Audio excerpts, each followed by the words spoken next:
બગદાણા કેસમાં મુખ્ય આરોપી જયરાજ આહિર છે, જે હાલમાં જેલ બંધ છે અને તેમને જેલની અંદર વીવીઆઈપી ટ્રીટમેન્ટ મળતી હોવાના આરોપ જે છે તે નવનીત બાલદિયા કે જે બગદાણા કેસના મુખ્ય ફરિયાદી છે તેમના દ્વારા આરોપ લગાવવામાં આવ્યા છે।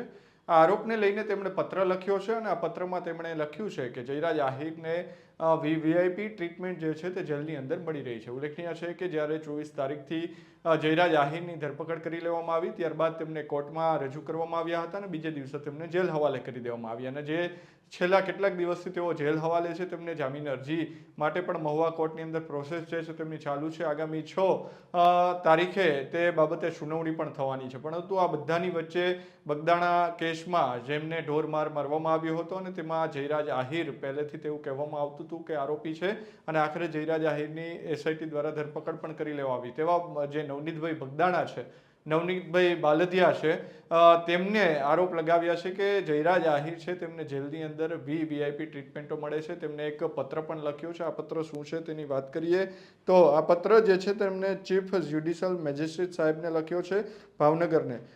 તેમાં બાબત લખવામાં આવી છે કે ભાવનગર જિલ્લા જેલમાં ચાલતી ગેરરીતિ અંગે જય ભારત સાથ જણાવવાનું કે તારીખ 29/2/2026 રોજ બગદાણા પોલીસ સ્ટેશનમાં મેં ગુનો રજિસ્ટર નંબર 11-19-872-50-382 થી બીએનએસની કલમ 117-2, 118-1, 115-2 વગેરે કલમો તળે ગુનો નોંધાવેલો છે અને અનુસંધાને પોલીસ દ્વારા સદર કામે 14 જેટલા આરોપીની ધરપકડ કરવામાં આવેલ છે અને તેના મુખ્ય આરોપી જયરાજ માયાભાઈ ભમ્મર છે, એટલે કે માયાભાઈના દીકરા જયરાજ આહિર છે કે જેઓ હાલ જેલની અંદર બંધ છે। તેમાં પત્રમાં વધારે લખવામાં આવ્યું છે કે તારીખ 2/2/2026 રોજ મારા ધ્યાન પર યુટ્યુબ વિડીયોના માધ્યમથી આવેલ છે કે જયરાજ માયાભાઈ ભમ્મરના બનેવી જેલના મુખ્ય ગેટમાંથી બહાર નીકળેલા હતા, તેમજ અમરેલીના પીઆઈ પણ જેલમાંથી મુખ્ય દરવાજામાંથી બહાર નીકળતા જોવા મળ્યા છે, જેથી આપને જણાવવાનું કે જેલ મેન્યુઅલ અને જેલ કાયદા મુજબ કોઈ સામાન્ય વ્યક્તિ મુખ્ય ગેટની અંદર જઈ શકે નહીં, તેમ છતાં વ્યક્તિઓને જેલમાં પ્રવેશી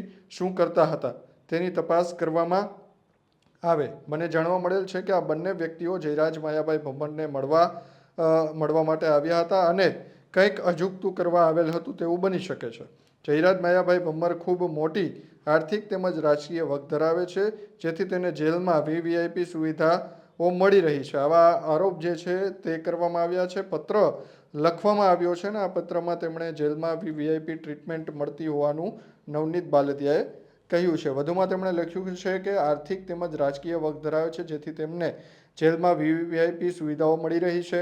સાથે સાથે મુલાકાત માટે પણ ઘર જેવી સુવિધાઓ જેલ પોલીસ વિભાગ દ્વારા આપવામાં આવી રહી હોય તેવું દેખાઈ રહ્યું, જેથી આ સુવિધાઓ આપના જેલ વિભાગના કર્મચારીઓ વિરુદ્ધ તાત્કાલિક ધોરણે પગલાં લેવા મારી ફરિયાદ છે, જેથી કરી કાયદો અને ન્યાયના સિદ્ધાંત બધા માટે સમાન છે તેવું પ્રસ્થાપિત થાય, અન્યથા દેશનું બંધારણ અપમાન આ અધિકારીઓ દ્વારા કરવામાં આવી રહ્યું હોય તેવું પ્રસ્થાપિત થશે। જેથી મારે આપ સાહેબને વિનંતી છે કે જેલ કર્મચારીઓ દ્વારા કાયદા અને નિયમનો ભંગ કરી જેલમાં રહેલ આરોપીઓને સુખ સગવડતા પોતાના આર્થિક લાભ સારું આપતા હોય તેવું દેખાઈ રહ્યું છે, જેથી જેલમાં રહેલા સીસીટીવી તાત્કાલિક ધોરણે કબજો મેળવી તે અનુસંધાને કાર્યવાહી કરવા મારી આપ સાહેબને ફરિયાદ છે।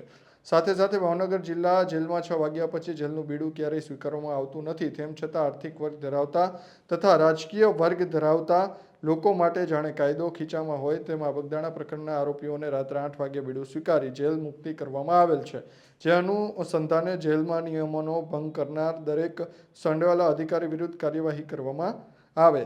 આ લિખિત છે નવનીતભાઈ ડાયાભાઈ બાલદિયા, એટલે કે આ જે પત્ર લખવામાં આવ્યો છે તે નવનીત બાલદિયા દ્વારા લખવામાં આવ્યો છે। મેજિસ્ટ્રેટ સાહેબને આ પત્ર લખવામાં આવ્યો છે, તેમાં તેમણે કહ્યું છે કે જેલની અંદર અનેક લોકો તેમને જયરાજ આહિરને મળવા આવી રહ્યા છે, તેમજ જે 8 આરોપીઓની જે જામીન મુક્ત થયા અને ત્યારબાદ જે મોડી રાત્રે તેમને જેલ મુક્ત કરી દેવામાં આવ્યા તેમની ઉપર પણ તેમણે સવાલો ઉઠાવ્યા છે। 8 આરોપીઓને 6 વાગ્યા પછી જ્યારે છોડવામાં આવ્યા હતા તો તેમનું બીડું સ્વીકારવામાં નહોતું આવતું, છતાં પણ તેમને છોડી દેવામાં આવ્યો તેવું પત્રની અંદર લખવામાં આવ્યું છે। જયરાજ આહિર ઉપર તેમને આરોપ લગાવતા કે જયરાજ આહિરને વીવીઆઈપી ટ્રીટમેન્ટ મળતી હોવાના જે આરોપ સાથે જેલ અધિકારીઓ ઉપર આરોપ કર્યા છે અને આ બાબતે સીસીટીવીની તપાસ કરવામાં આવે તેવું પણ નવનીત બાલદિયાએ કહ્યું છે। વધુમાં નવનીત બાલદિયાએ એક સોશિયલ મીડિયા ઉપર વિડીયો જે છે તે પણ વાયરલ કર્યો છે, ત્યારે આ વિડીયો શું છે અને શું આરોપ લગાવવામાં આવી રહ્યા છે આવો જોઈએ।